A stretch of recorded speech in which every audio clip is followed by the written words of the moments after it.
Baby, ya yo me enteré, se nota cuando me ves. Ahí donde no has llegado, sabes que yo te llevaré. Y dime qué quieres beber, es que tú eres mi bebé. Y de nosotros, ¿quién va a hablar si no nos dejamos ver? Jameson Taillon is the latest, but probably not last Pirate to be traded. Taillon has always kind of been a huge what if. Injuries have just battered him. He had Tommy John in 2014 and then missed 2015 due to a sports hernia. Then he was injured in 2017 when he had testicular cancer. In 2018, Taillon finally pitched a full season, which I will get into later, and he was very good. Unfortunately, in 2019, he suffered a forearm injury, and later in 2019, he had surgery and missed the rest of 2019 and 2020.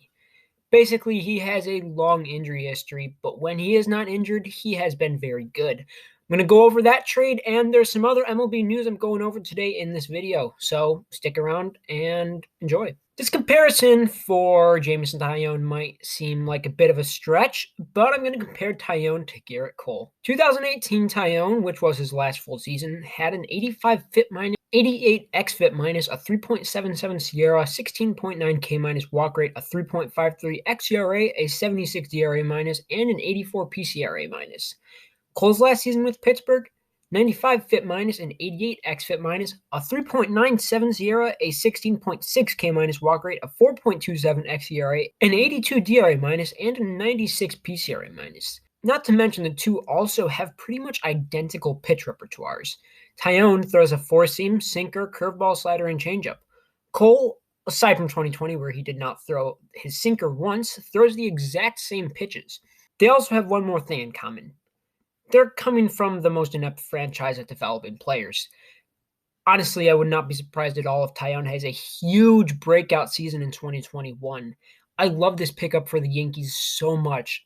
Taillon is pretty low risk, and he's super high reward. Plus, they didn't really give up a ton, and they get him for another 2 years where he could be a very good starter. Rooting for him so much. I hope he does great, and I think he will do great in New York as well. Pittsburgh got another plethora of prospects to ruin, 4 to be exact. Pitchers Miguel Yajur and Roansy Contreras, infielder Michael Escoto, and outfielder Kanan Smith. Yajur slots in as the Pirates' number 14 prospect. He's just 22 years old and was initially signed in 2015. He missed 2017 with Tommy John, but since across A+, and AA, and 203.1 innings, he has a 2.77 FIP, a 3.05 xFIP, and an 85 DRA minus. I should add, he did pitch in 2020 at the MLB level, but only pitched 7 innings.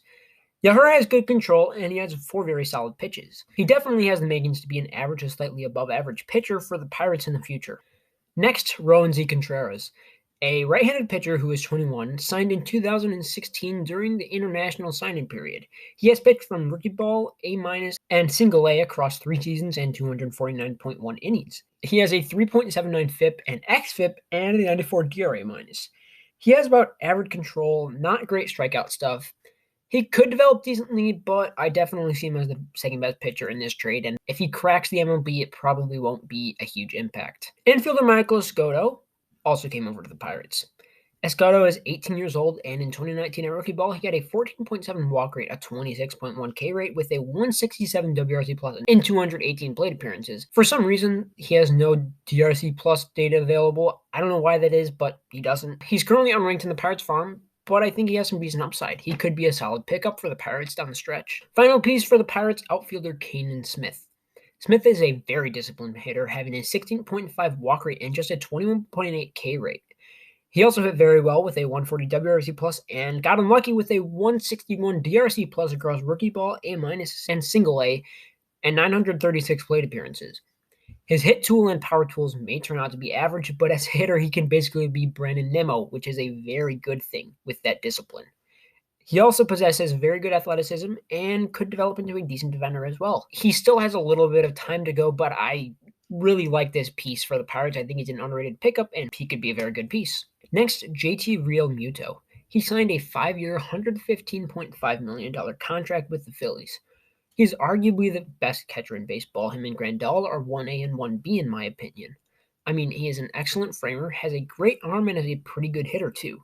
Not to mention, he's a great base runner. He's been about 6 runs above average base running wise each year, and he's a catcher, which is crazy. He's a very complete player. The only problem I do have with this deal is that he's going to be like 34 when the deal ends, and catchers don't normally age well. Well, this contract will be very good at first. It's going to hurt the Phillies in a few years, especially since they're complaining about money all the time already.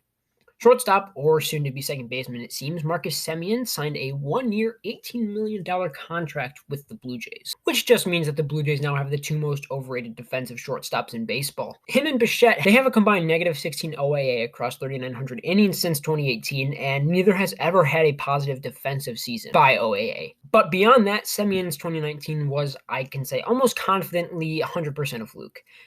I really don't like this contract at all. I mean, it's good that it's only for 1 year, but they really easily could have used this money for starting pitching on a guy like Paxton or Odorizzi or something. It's just an awful move, especially since he probably maxes out at like a 105 WRC plus at best, maybe at 110 with awful defense. Really, really don't like this contract. Next, Brad Hand. Rumor had it that he was going to be going to the Mets or Blue Jays.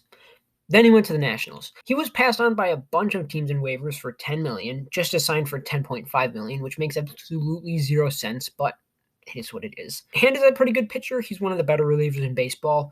He has a 26.9 K minus walk rate, 2.75 SIERA, 75 xFIP minus, a 71 PCRA minus, a 3.18 xERA, and an 81 DRA minus since 2018. He's a borderline elite reliever, and he's a lefty, which is something the Nats needed, so this is a pretty good pickup for them. Final piece of news I'm going to go over is Andrelton Simmons signing with the Minnesota Twins on a 1-year, $10.5 million deal. This is certainly an upgrade over Polanco. I mean, his defense is regressing. He had negative 108 this last year. Now, he was injured, but if he does return to his defense, which I don't think he will return to his defense prior to 2020, but even if he does and he plays with 90 WRC+, this is a pretty decent deal. Well, that about wraps it up for this video. MLB offseason stuff is really cooking right now. There is even more stuff coming, a lot of trade rumors still swirling. I hope you did enjoy the video. Let me know your thoughts in the comments or on Twitter. Like if you enjoyed, subscribe if you're not already. Follow my Twitter at HaywardTroy. And until next time, I am Jason Hayward Stan.